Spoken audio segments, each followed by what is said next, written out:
Just got out of Saw 10. Wow, that was really awesome. Really glad I saw the movie finally. Um, I'm a fan of the Saw films, but more so the earlier ones. And this is definitely my favorite after the first film. I was so happy with it. I loved it. Um, and it's too bad that the series didn't go on like this film. And definitely connects with the second and third film, and I really thought it was a really great movie. And of all the sequels, it felt like, oh, finally, like a really great sequel that lives up to the first one, and I feel like this one did. So I'll do a longer review when I get home, but yeah, this is my thoughts just first walking out. So yeah, it was awesome. Hey guys, I'm back from seeing Saw 10. I'm now doing a full-on review of the movie. I saw it on the 16th, and today is the 19th. Well, it's midnight the 19th, so really I'm recording this on the 18th, but it's the 19th. So anyway, but I want to do a review of it. So here we go. Um, I like I loved it.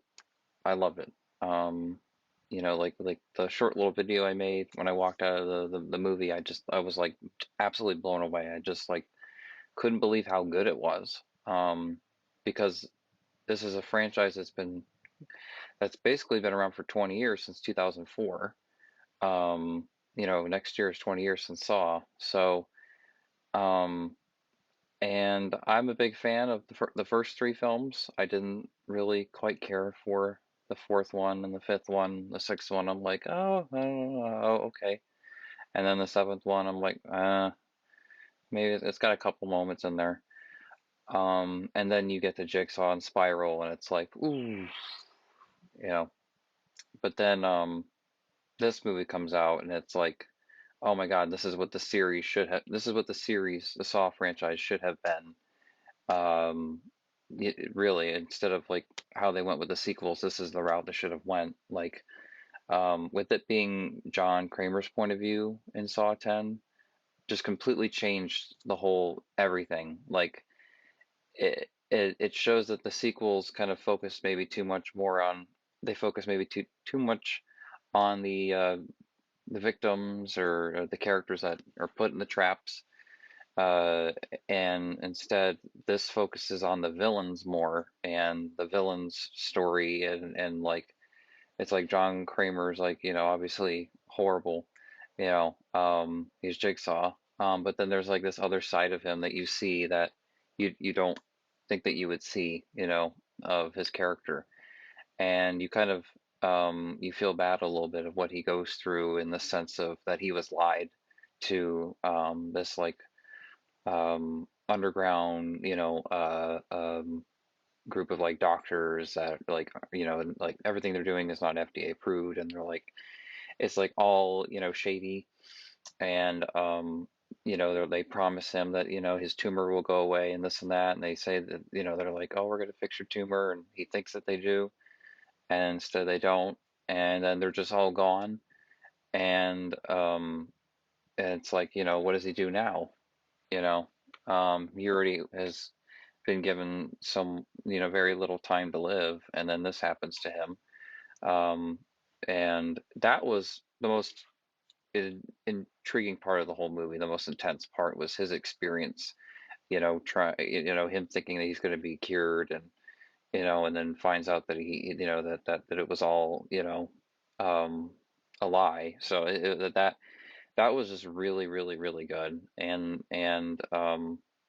then it gets to, of course, the traps, but I like that the movie sets up the traps. The traps just don't happen. The film is, because it's through John Kramer's point of view, the traps feel a little different than they do in the generic sequels, where it's just traps to be traps. This has there's so much story in this movie, like the first one, that it's just like amazing. Like, I was so impressed with how much of a story there was, and how much drama there was, and him really, like, basically John really bringing out the showing like how evil these people are, how bad these people are.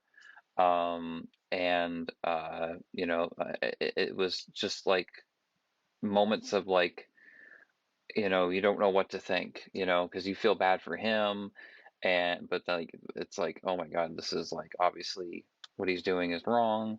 But you can see like why, and like why he would like he thinks this way, and why like it was. I mean, it was like psychological too, which was like really, really, really good. With a lot of the Saw sequels, it's very trap focused, and it's just the traps and just characters trying to survive the traps.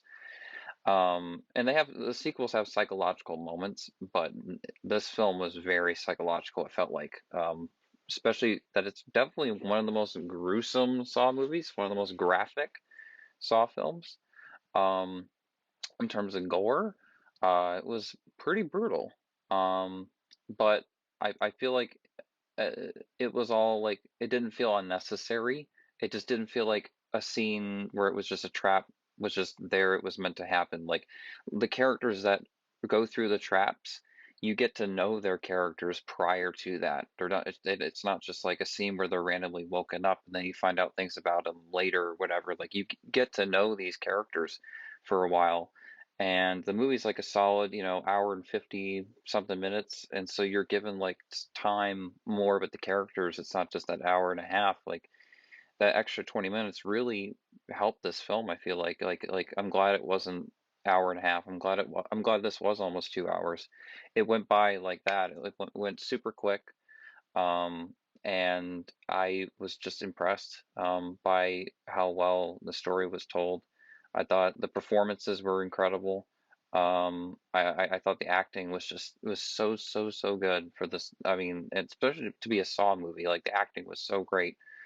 Um, yeah, just from like beginning to end, from the writing to the directing to the acting to the way it's edited, to the sound effects. Like this movie really, to me, it hit all the high notes. I really put it up there with the first one. I really do. Like the first one's my favorite, and I have a I'm a fan of the second and third one, but Saw 10 really, to me, it goes with the first one. Like you could have a back to back with those two films. I mean, this movie is the truest like sequel, in my opinion, to the first one.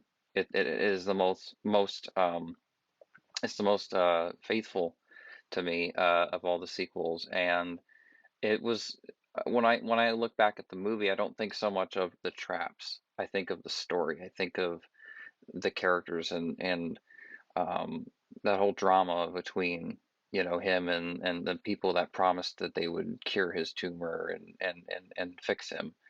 They that they lied, and the amount of money that they were that um, the amount of money that they were all profiting from it. It was just like really, really well done story, really intense. And it had like the similar tone to the Saw films, but also had a unique tone of its own at the same time. And I just thought it was incredible. I absolutely loved it. Definitely put it up there with the first one. And to me, it's a really great high note to end the series. Like to not do any more Saw films. I'm fine if this is the last one. I'm perfectly fine with that. This ended really well. Had really good scenes. And just a lot of great stuff with the characters. So I don't know, like I feel like if they do another movie, I mean, what are they gonna do? I just don't feel like it would be this. I feel like this Saw 10 was, almost like a lightning in a bottle. And it went back to, or the earlier movies, what worked. So I don't know. I mean, unless they completely retcon Saw 2 and 3, and all of them, which I mean I would be okay with, over them just like fully remaking Saw, or just more, maybe, bad generic sequels. I don't know.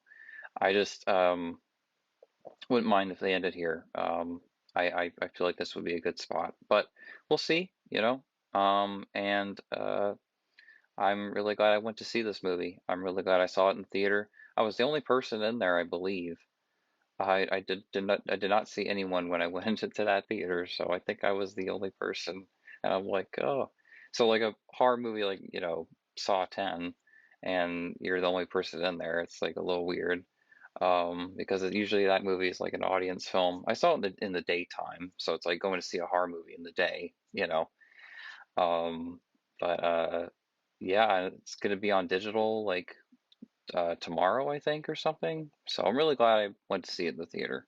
This was truly an experience meant to be seen in the theater. Any of you guys that have a VR, or obviously an Oculus or just a VR headset, watch this movie in that. Watch the movie like that first. This is definitely not a movie just to watch like on your TV, or on your phone or your iPad or whatever computer. This film I can tell was meant to be experienced on the big screen with the sound effects and the just the I don't know. It's definitely when you first see the movie, it's definitely like best way to see it is in that mode, in that cinematic experience. So, but anyway, that's my review, guys. You let me know what you thought of Saw 10, and I will talk to you all very soon. All right, peace.